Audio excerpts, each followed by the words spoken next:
2020년 2월 9일이면 미국에서는 아카데미 시상식이 있습니다. 이 시상식에 우리 한국 영화 최초로 기생충이라는 영화가 무려 6개 부분에서 최종 후보에 올랐습니다. 어떤 상이 떨어질지 사뭇 기대가 됩니다. 기생충 영화는 내용이 우리 한국 사회의 민낯을 고스란히 드러냈습니다. 부자와 가난한 사람의 이 간극이 극심한 그런 모습을 영화에 비췄는데 국제사회가 거기에 동감을 하고 있습니다. 그것은 지금 전 세계가 빈부의 격차가 극심하고 있다고 하는 그런 이야기일 것입니다. 여러분 들어보셨습니까? 월거지라는 말을 아십니까? 월세에 사는 거지. 전거지라는 말은 전세에 사는 거지. 빌거지는 뭔지 아십니까? 빌라에 사는 거지. 아이들은 200층이라고 말합니다. 200층이라는 말은 우리 부모님이 한 달에 버는 돈이 200만 원이 안 된다는 뜻입니다. 여러분, 사람은 누구나 적게 가졌느냐 많이 가졌느냐 상대적으로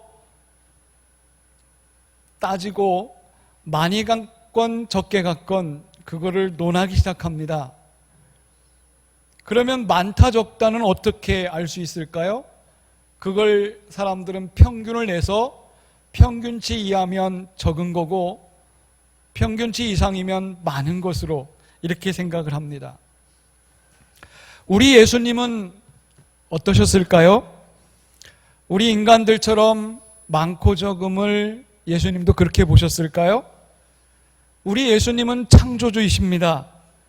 요한복음 1장 2절 3절 말씀에 보면 그가 태초에 하나님과 함께 계셨고 만물이 그로 말미암아 지은 바 되었으니 지은 것이 하나도 그가 없이는 된 것이 없느니라 말씀하셨습니다.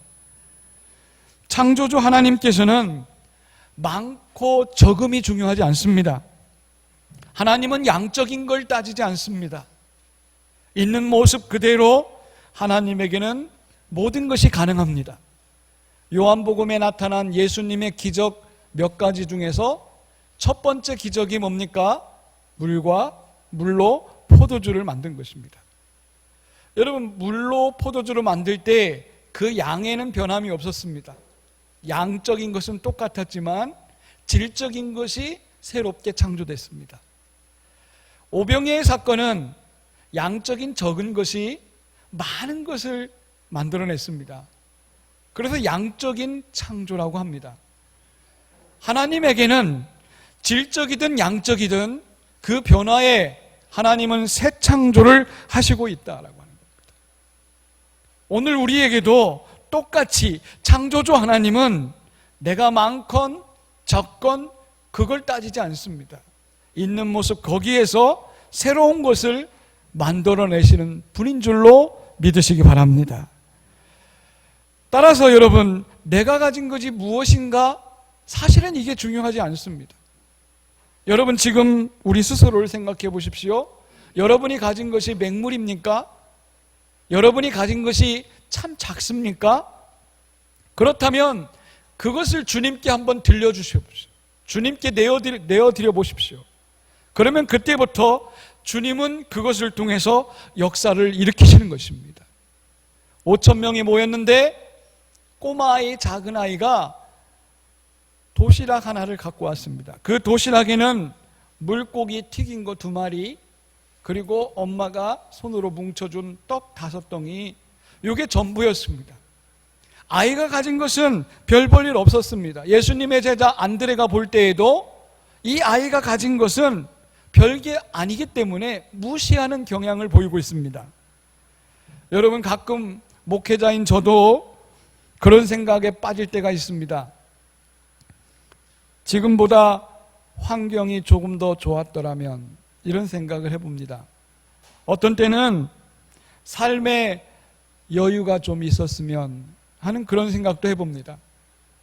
가끔은 그런 생각을 해요. 제가 학벌이 더 많이 배우고 더 스펙이 좋았으면, 이런 생각하는 것이 솔직한 저의 심정입니다. 아마 이 자리에도 공감하시는 분이 계실 것입니다.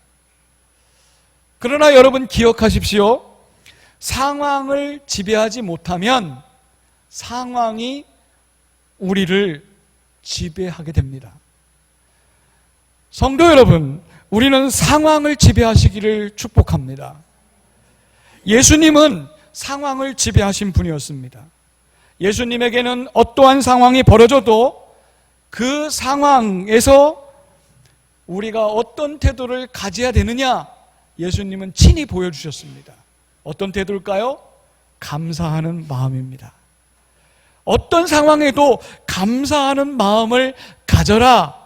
예수님은 이걸 보여주셨습니다. 오늘 11절 말씀에 보면 아이의 도시락에 담긴 떡을 예수님이 받으시면서 예수님이 축사하시며 나누어 주셨다 그랬습니다. 은혜에 감사하며 그걸 나누는 겁니다. 아이의 것은 별거 아닙니다. 그런데 예수님은 지금 이 상황 속에서 우리가 해야 될 게 뭔가를 가르쳐 주십니다. 그거는 감사하는 마음이라는 것입니다. 여러분, 노벨 평화상을 받은 테라사 수녀가 있습니다. 이 테라사 수녀가 노벨 평화상을 받는 시상식장에서 한 기자가 와서 이렇게 물었습니다. 당신께서 평화상을 받는 게 과연 합당합니까? 아주 당돌하게 질문을 했어요. 왜냐하면 전 세계적으로 보면 백성들을 살리는 대통령이나 수상이나 기업가들이 이렇게 즐비한데 그 사람들이 엄청난 투자와 정치를 하면서 많은 사람을 살리는데, 테라사 수녀님, 당신은 기껏해야 빈민촌에 가난한 사람 몇 명만 이렇게 돌보지 않았습니까? 그런데 당신이 전 세계에 가장 큰 상을 받는 게 과연 합당합니까? 이렇게 질문했어요. 그랬더니 테라사 수녀가 이 기자에게 그런 대답을 했다고 그래요. 나는 하나님이 주신 작은 일에 충성했을 뿐입니다. 그렇게 말했대요. 여러분, 마태복음 25장 달란트비에 보면은 잘하였도다 착하고 충성된 종아, 내가 적은 일에 충성하였음에 내가 많은 것으로 너에게 주겠노라 말씀하십니다. 여러분, 많고 적음만 따지다가 아무것도 하지 못하는 사람보다 내가 지금 작은 일이지만 거기에 충성하겠다는 사람을 주님은 칭찬하십니다. 그렇게 믿으십니까? 아무리 작은 일, 아무리 적은 일에도 그 일에 성실하게 임하는 사람을 주님은 찾고 계십니다. 어떤 분들은 그런 말을 해요. 이 다음에 내가 무엇이 되면 그때 가서 하겠다, 이렇게 말하는 분들 가끔 봅니다. 물질이 좀 생기면 그때 가서 헌신하겠다, 시간이 좀 나면 예배나 기도생활, 큐티 생활 그때 하겠다, 이렇게 말하는 분이 있어요. 어떤 분들은 좀 삶에 여유가 있어야지 뭘 하지 않겠어요? 여유를 가지면 그때 하겠습니다, 이렇게 말하는 분도 있습니다. 그러나 여러분, 주님께서는 뭐라고 하시는지 아십니까? 지금 내게 있는 게 뭐냐, 이걸 물으십니다. 지금 내가 할 수 있는 게 뭐냐, 이걸 따져요. 누가복음 21장 1절에 보면 어느 날 예수님이 성전 문 앞에 딱 앉아 계셨습니다. 앉아 있는데 사람들이 우리처럼 연복계 헌금함에 헌금을 이렇게 하고 들어가는 걸 예수님이 보셨어요. 부자들도 와서 헌금하고 가난한 사람도 와서 헌금해요. 그런데 한 과부가 두 렙돈이라고 하는 헌금을 합니다. 어떻게 예수님이 그걸 아셨을까요? 여러분, 동전이 똥 떨어지는 거 보면 금방 알 수 있죠. 우리로 말하면 동전 갖다가 헌금한 거예요. 그래 예수님이 사람들에게 이렇게 말씀하십니다. 내가 참으로 너희에게 말하노니 이 가난한 과부가 다른 사람들보다 많이 헌금했다 이렇게 말해요. 왜냐하면 너희들은 그냥 있는 중에 풍요로운 중에 조금 한 거고 저 과부는 생활의 전부를 갖다 드렸다 이렇게 말합니다. 여러분, 과부가 지금 연출한 겁니까? 예수님이 성전 문 앞에 앉아 있는 걸 보고 자기가 칭찬받으려고 쇼한 겁니까? 그렇지 않아요. 과부는 지금 자기 현실이 살기가 퍽퍽하고 남들보다 가지지 못했지만 있는 것 적지만 그걸 주님께 하나님께 드리겠다고 했을 때에 예수님은 칭찬하는 것입니다. 여러분, 헌신이라는 게 뭡니까? 헌신은 현재형입니다. 앞으로 내가 이렇게 잘 돼서 그때 가서 하겠다, 이건 헌신 아닙니다.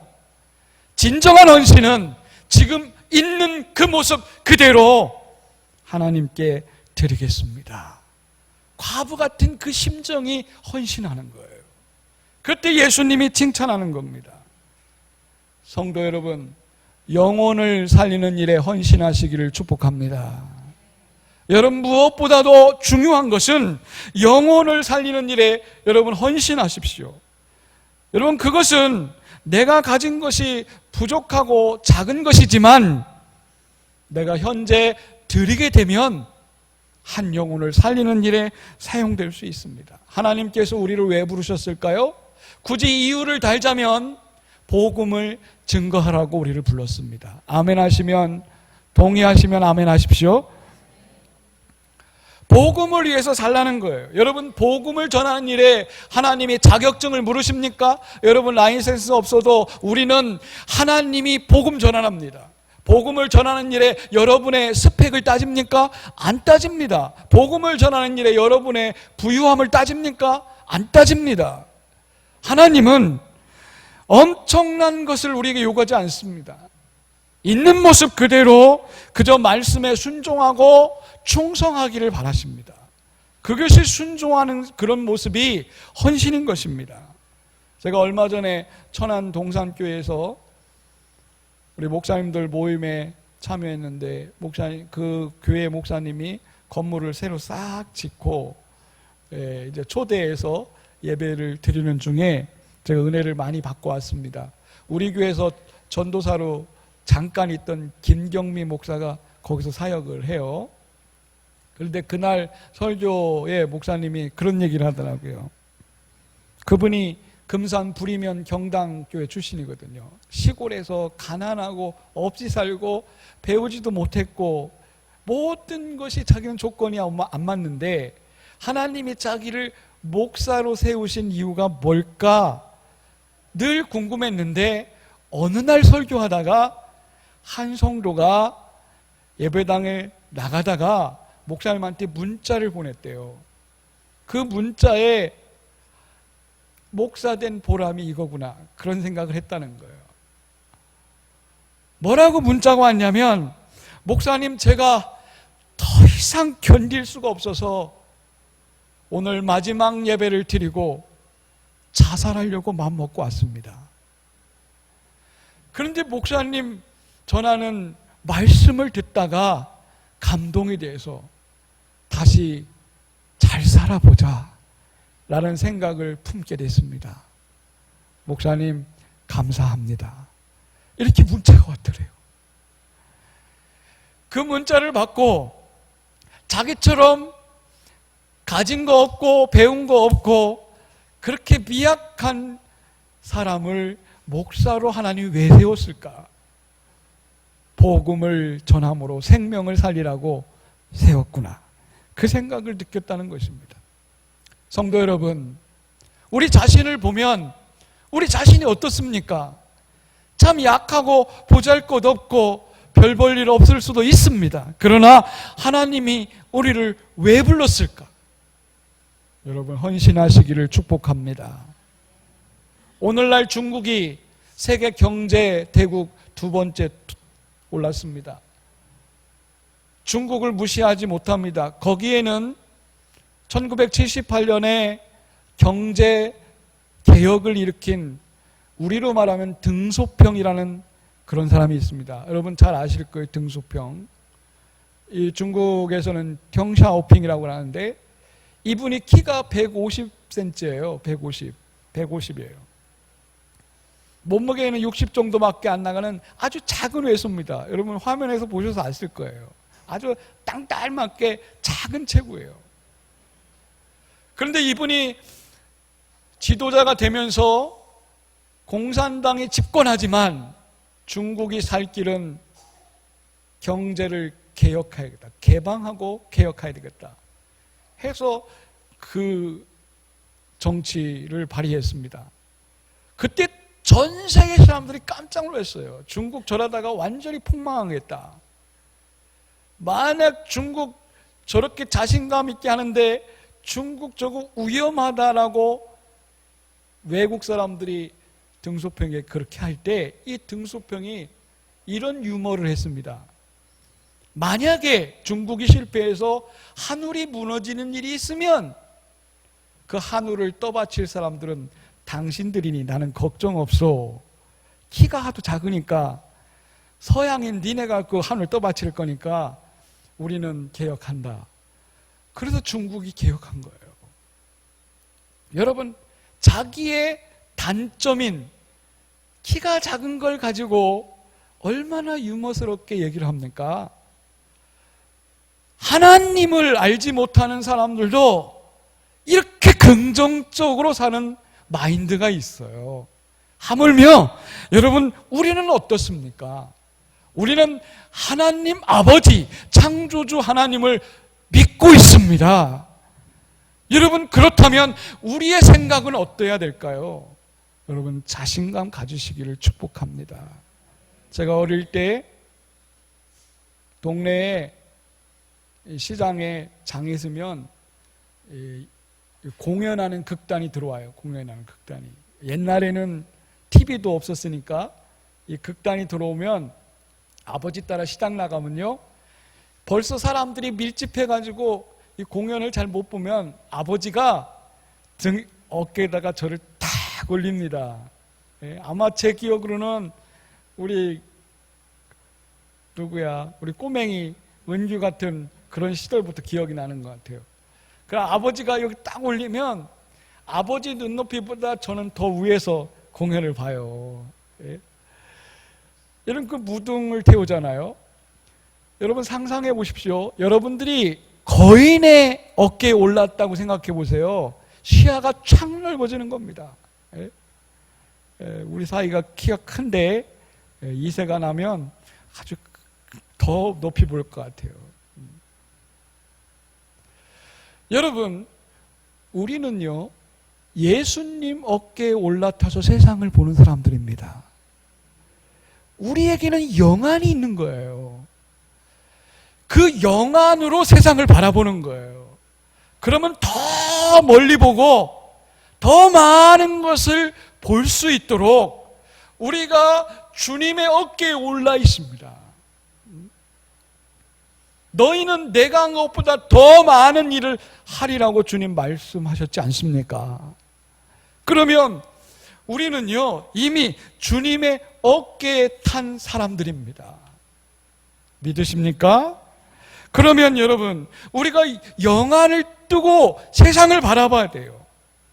그래서 성도는 예수님의 눈으로 세상을 보는 훈련을 하셔야 됩니다. 그게 뭘까요? 그거는 말씀대로 생각하고 행동하는 것입니다. 그게 예수님의 눈으로 세상을 바라보는 거예요. 자, 본문을 보십시오. 본문에 보면 예수님의 제자들 빌립과 안드레는 지금 어떤 태도입니까? 주님의 눈으로 보지 않습니다. 주님과 함께 있는데 주님의 눈으로 보지 않고 빌립은 계산하기 시작합니다. 이 5,000명이 먹으려면 지금으로부터 2,000만 원 정도가 필요할 겁니다. 주님. 막 계산합니다. 주님은 먹을 거 누가 주랴? 말씀하시는데 자기를 시험하는지도 모르고 계산합니다. 안드레는 이 작은 아이가 가진 것이 무슨 5천 명을 이 사람들을 어떻게, 이거 형편도 없습니다. 역시 여러분 논리적으로 자기 생각을 주입합니다. 여러분, 우리가 이런 신앙생활을 하면 아무것도 일어나지 않습니다. 주님의 눈으로 봐야 됩니다. 주님의 눈은 계산하는 제자들을 여러분 우습게 봅니다. 많은 분들이 여기 함정에 빠집니다. 제자들이 계산하고 있을 때 예수님은 지금 뭐 하고 있습니까? 11절에 보면 예수님은 떡을 탁 받아가지고 떡 받은 다음에 감사 기도를 하고 있어요. 감사 기도를. 남들은 계산하고 있는데 예수님은 감사 기도를 해요. 그리고 나눠줘라, 나눠줘라, 나눠줘라. 아기가 가진 게 별거 안 되는데 그거 나눠 가지래요. 적은 걸 나눠 가지래. 이게 교회인 겁니다. 아멘. 나는 없으니까, 난 지금 가진 게 없으니까 나는 못 나눠. 나 먹기도 힘들어. 여러분, 그런 사람에게는 절대 기적 안 일어납니다. 계산적이고 지금 안 된다라고 하는 사람에게 무슨 기적이 일어나겠습니까? 주님은 나는 없지만 그 나눠주라는 거예요. 여러분, 우리의 사고를 단순화시켰으면 좋겠어요. 그 사고가 말씀으로 단순화시키길 바랍니다. 믿음이 있는 사람은요, 생각이 단순해져요. 동의하십니까? 믿음이 없으니까요, 생각이 복잡해지고 걱정하고 근심하고 염려하고 이거 이렇게 하면 어떡하나. 믿음이 없으면 자꾸 그렇게 돼요. 그런데 말씀 생활은요, 단순한 거예요. 예수님이 말씀하시면 말씀대로 제가 하겠습니다. 거기서 그냥 하면 되는 거예요. 그게 말씀 생활이에요. 여러분, 염려하고 걱정한다고 그게 뭐 달라집니까? 자녀들을 여러분 놓고 볼 때 자녀를 위해서 왜 걱정하고 염려합니까? 감사하면 되지요. 단순해지면 되잖아요.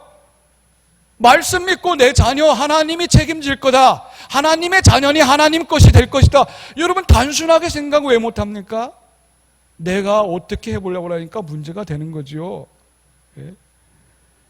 여러분, 제주도 가보신 분들, 제주도 가서 서귀포 배 타보셨나요? 저도 2번 타봤는데, 배 타면요, 그 산상에서 마이크 잡은 아저씨가 얼마나 입담이 좋은지 기가 막히게 사람들 웃겨요. 근데 한 번은 배가 이렇게 옆으로 지나가고 있어요. 작은 배가 지나가니까, 여러분 지금 지나가는 배가 뭔지 아십니까? 그랬더니 사람들이 막 무슨 배요, 무슨 배요, 사방에서 얘기해요. 그랬더니 그 아저씨가 뭐라 하는지 아세요? 저 배는 지나가는 배입니다. 그래요. 아무도 못 맞추는 거예요. 그냥 단순하게 생각할 줄을 모르는 거예요, 사람들이. 자기가 생각한 대로 맞추려고만 해요. 여러분, 예수님의 오병이의 기적 사건은 굉장히 단순했습니다. 잘 보세요. 예수님이 앉게 하라, 축사하시고 나눠줘라, 끝. 기적이 거기서 일어났습니다. 여러분, 얼마나 놀랍습니까? 기적이 복잡한 게 아니에요. 우리 삶의 기적은 어렵게 나타나는 게 아닙니다. 그냥 단순한 중에 기적이 나타나요. 오늘도 오병이의 사건은 일어나고 있습니다. 할렐루야. 어떤 사람에게 일어납니까? 꼬마처럼 주님 제 거 받으세요. 제 거 작지만 주님께 드립니다. 그냥 작은 거 그냥 드리면 주님 그거 받으시고 축사하시고 나눠주세요. 거기서 오병이가 나타나는 거예요. 이거 거창한 거 아닙니다. 오늘 우리 교회가 작습니다. 주님, 그러나 우리가 주님께 드립니다. 주님께 드려지면 거기서 나타나는 거예요. 여러분, 나의 상황을 보십시오. 나의 시간과 나의 물질을 지금 한번 살펴보십시오. 있습니까? 시간 없이 정신 없이 살고 있습니다. 물질이 빈약하게 살고 있습니다. 우리 집 상황이 썩 좋지도 않습니다. 그런데 주님은 뭐라고 합니까? 너 있는 모습 그대로 나에게 갖고 와라. 갖고 오면 거기서 주님이 일하시는 것입니다. 오늘 이 원리를 우리 성도들이 챙기시기를 부탁드립니다. 여러분, 혹시라도 내 마음속에 내가 지금 상황이 안 좋다, 더 좋아졌으면 좋겠다, 더 좋아지면 하겠다, 그런 분들이 있습니까? 여러분, 그건 헌신이 아닙니다. 헌신은 지금 이 순간 있는 모습 그대로 드려질 때 오병이의 기적이 나타난다. 이 사실을 확신하고 돌아가시기를 축복합니다. 기도합시다.